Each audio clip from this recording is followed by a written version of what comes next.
in less than 15 minutes inside a private drawing room at Clarence House. A 30-year illusion of absolute power was completely dismantled. What Camilla realized, staring at a neatly bound stack of intercepted documents placed on her desk by Princess Anne, was that she had never truly controlled the British monarchy. The sudden suffocating silence in that room was not just the sound of a secret operation failing, it was the sound of a queen consort discovering that she owns nothing, controls nothing, and operates entirely at the mercy of an institution that had finally decided to lock her out. This is the forensic breakdown of the most audacious power grab in modern royal history. We are going to unpack the secret administrative pathway Camilla built to secure permanent, untouchable royal titles for her non-royal children, how Princess Anne quietly hunted the paper trail and the silent, ruthless institutional retaliation executed by Prince William that stripped her of her operational authority. This is a story about the staggering exploitation of a monarch's illness, the moral outrage of a grieving son, and the devastating realization that absolute ambition cannot survive a royal bloodline united in its defense. To truly understand the gravity of what was just shut down, you have to look at the illusion Camilla spent 3 decades building. For years, she played the longest and most patient game the palace had ever seen. She weathered the public hatred, she orchestrated the gradual erasure of Diana's legacy from the official narrative. And she operated under the unwavering belief that King Charles was entirely under her control. She felt untouchable, but her ultimate goal was never just securing the crown for herself. It was about elevating her bloodline. When Queen Elizabeth finally permitted Charles to marry Camilla in 2005, she drew a definitive line in the sand.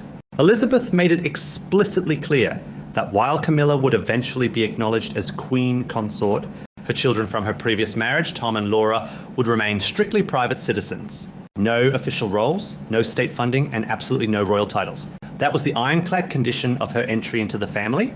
But to Camilla, Elizabeth's boundary was not a permanent rule. It merely had an expiration date. The moment Queen Elizabeth passed away, the invisible work began. The entire world saw the proof of concept during the coronation in May 2023. Camilla successfully pushed to have her grandson serve as official pages of honor, placing them directly on the Buckingham Palace balcony. That balcony is a highly restricted space, historically reserved strictly for the working blood royal family. Yet there, her grandchildren stood occupying the exact physical space that belonged to the heirs of the throne. The public applauded it as a modern, blended family moment. But inside the institution, it was recognized for exactly what it was, a territorial land grab. It was the crucial first step in normalizing the physical presence of her family within royal boundaries. But physical presence was not enough. Camilla wanted permanence. She knew that public tolerance was fragile and that William's eventual reign would permanently shut the door on her family. She needed official, irreversible titles for Tom and Laura, and she needed them before William gained any more authority. This is where her ambition crossed the line into staggering exploitation. The trigger for this massive overreach was King Charles's cancer diagnosis. As the king underwent grueling treatments, the palace was thrust into a state of profound vulnerability and administrative chaos. Senior officials were focused entirely on the monarch's survival. The usual checks and balances were strained. In that exact window of institutional distraction, while her husband was physically depleted and emotionally vulnerable, Camilla weaponized the bureaucracy. She did not make a public request. She knew a formal petition would be instantly blocked by William and Parliament. Instead, her private office quietly invented a brand new administrative classification that had never existed in royal history. They called it extended household members with ceremonial eligibility. This fabricated category was designed specifically to create a bureaucratic backdoor for Tom and Laura. It made them technically eligible for internal palace honors without triggering public oversight. Her ultimate targets were the Knight Commander of the Royal Victorian Order for Tom and the Dame equivalent for Laura. The selection of these specific titles was a masterpiece of administrative manipulation. The Royal Victorian Order is entirely within the personal gift of the sovereign. It requires no government approval, no parliamentary debate, and no public consultation. If Charles signed those documents, the titles will become permanent overnight. They would be entirely irreversible without sparking an ugly, unprecedented constitutional crisis. Because the king was exhausted by his medical treatments, his staff routinely prepared simplified signing packages for him. These packages contained routine administrative paperwork that required his signature to keep the household running. Trusting that nothing constitutionally significant was hidden inside, Camilla's office began slipping the reclassification documents and the preliminary title approvals directly into these routine daily stacks. She was counting on her husband being too sick to read the fine print, trusting that he would simply sign wherever his staff indicated. It was a cold, calculated bet against his deteriorating health, but arrogance breeds administrative sloppiness. The sheer volume of unusual paperwork flowing out of Camilla's office caught the attention of a 30-year veteran palace clerk. When this clerk flagged the anomalous documents to their immediate supervisors, the paperwork was quickly cleared without explanation. That detail matters. It proved to the clerk that Camilla had senior insiders protecting her operation. Realizing the standard chain of command was compromised, the clerk took the evidence to the one untouchable force inside the British monarchy, Princess Anne. Princess Anne did not confront Camilla immediately. She did not raise her voice, and she did not leak the story to the press. Instead, she executed a masterclass in forensic documentation. Anne recognizes that anger is a temporary emotion, but a paper trail is a permanent weapon. For weeks, Anne quietly hunted through the bureaucratic architecture of the palace. She pulled metadata, she traced authorization signatures, and she authenticated original drafts before Camilla's team could delete them. She secured this evidence in a shadow archive entirely outside the central palace filing system, ensuring no one could destroy what she had found. Anne traced every single altered protocol, every manipulated guest list, and every reclassification draft directly back to Camilla's private office. The most damning piece of evidence was a draft document assigning Laura Lopes a formal ceremonial role at an upcoming state event. It was the smoking gun. It proved that the invisible category was about to be activated in front of the world. With the audit complete, the trap was ready to snap shut. But Anne understood the psychological dynamic at play. She knew that if she confronted Camilla first, Camilla would immediately run to Charles, play the victim and force the king to protect his wife, so Anne went to the king first. She stood before her brother and laid out the exact details of how his wife was exploiting his illness to permanently alter the monarchy behind his back. She presented him with an ultimatum. If he attempted to intervene, if he made a single move to shield Camilla from the consequences of her actions, Anne would take the entire heavily documented audit to the formal accession council. Charles looked at the undeniable proof of his wife's betrayal, and he chose silence. He agreed to do absolutely nothing. Armed with the sovereign's abdication of protection, Anne walked directly into Camilla's private drawing room at Clarence House. The meeting lasted less than 15 minutes. Anne did not yell. She simply placed the intercepted title drafts and the unauthorized reclassification documents on the table. She looked Camilla in the eye and informed her that the operation was completely dismantled. In that devastating moment of exposure, the illusion shattered. Cornered and humiliated, Camilla desperately reached for the only lifeline she had ever relied on. She demanded that Charles be brought into the room. She needed the king to overrule his sister. But Anne coldly informed her that the king already knew everything, and he had chosen to remain in his quarters. Camilla was left sitting in total silence, staring at the physical proof of her own ruin. The back channels were closed. Her administrative invisibility was gone. But the true nightmare was only just beginning, because Anne was not the final judge. She was simply the investigator. The executioner was Prince William, and he was already holding the file. When Princess Anne handed the completed audit to Prince William, he did not convene a committee. He did not ask for a strategic PR assessment, and he did not seek a meeting with his father. He simply looked at the documented evidence of Camilla attempting to embed her children into the official royal structure, and he answered with a single word: no.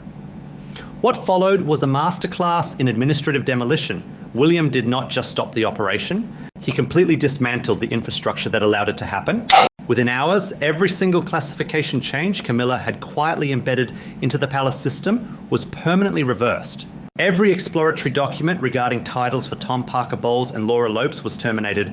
The bureaucratic pathway she had spent months constructing, piece by invisible piece, was wiped from the institutional record in a single afternoon. But William went further than simply closing the door she had used. He tore the door off its hinges and replaced the entire wall. He implemented an immediate, non-negotiable protocol requiring that any future changes to royal household classifications or ceremonial attendance must be routed directly through his office for approval before they could take effect. Think carefully about the constitutional weight of that decision. William had just established himself as a permanent formal check on the Queen Consort's administrative power. He legally bound her hands.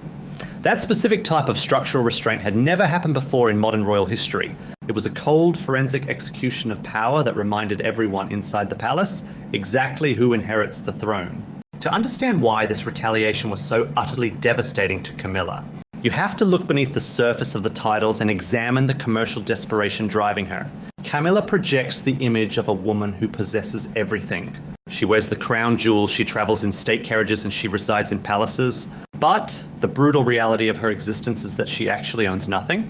She does not own Clarence House, she does not own Highgrove, she does not own Balmoral or Buckingham Palace. The vast billion-dollar real estate portfolio of the Duchy of Cornwall, which funds the private lives of the royal family, is entirely controlled by Prince William. Every luxury Camilla enjoys, every roof over her head, and every security detail that protects her is entirely dependent on the grace and favour of the crown. She knows that the moment Charles passes away, she becomes a guest in William's kingdom. That is the true genesis of this secret title plan. It was never just about prestige. It was a desperate, calculated attempt to secure permanent institutional status for her bloodline before William took the throne. If Tom and Laura held official royal titles, they could not be easily evicted from the royal orbit.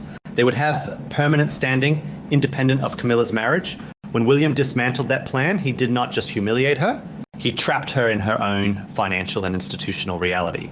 The psychological climax of this entire saga is not what William did to her, but what Charles failed to do for her. For every brutal year Camilla spent surviving inside the royal family, she held onto one foundational belief. She believed that when the ultimate crisis arrived, when her survival was truly on the line, Charles would stand up and defend her against his own family. She built her entire emotional architecture on the certainty that she was the absolute center of his universe. But when Princess Anne presented the king with the undeniable proof of his wife's deception, Charles looked at the evidence, looked at the impending destruction of her plan, and chose to remain silent. He did not call Anne off. He did not order William to stand down. When forced to choose between the institutional survival of the crown and the personal ambitions of his wife, Charles chose the crown. In the days following that realization, the silence emanating from Camilla was absolute. Staff members noted that inside her private sitting room at Clarence House, the one space that belonged entirely to her every single photograph of King Charles was quietly removed. It was the visual manifestation of a shattered illusion. This monumental shift in power is not just about stopping Camilla, it is about the restoration of a rightful legacy. For years, Camilla's office had worked to quietly erase Diana's name from official ceremonial handbooks, attempting to rewrite the institutional history to serve her own narrative. By uncovering this plot, Princess Anne and Prince William did more than protect the future. They fiercely guarded the past. Anne pushed to have the 2005 condition regarding Camilla's children formally written into a standing household directive. This directive structurally guarantees that no future sovereign can grant ceremonial designations to Camilla's bloodline without the formal approval of the full accession council. It is a lock designed specifically so that no single person can ever quietly open it again. William ensured that the monarchy remains the exclusive inheritance of the true bloodline. It belongs to George, Charlotte, and Louis. It belongs to the uncomplaining sacrifice of Catherine, who has stepped into her role with the exact grace and quiet fortitude that Camilla tried to bypass. The visual markers of this new order are already appearing, though they remain unspoken. The balcony appearances will be tightly restricted. The guest lists for state, dinners are now heavily vetted. Every protocol adjustment is heavily scrutinized.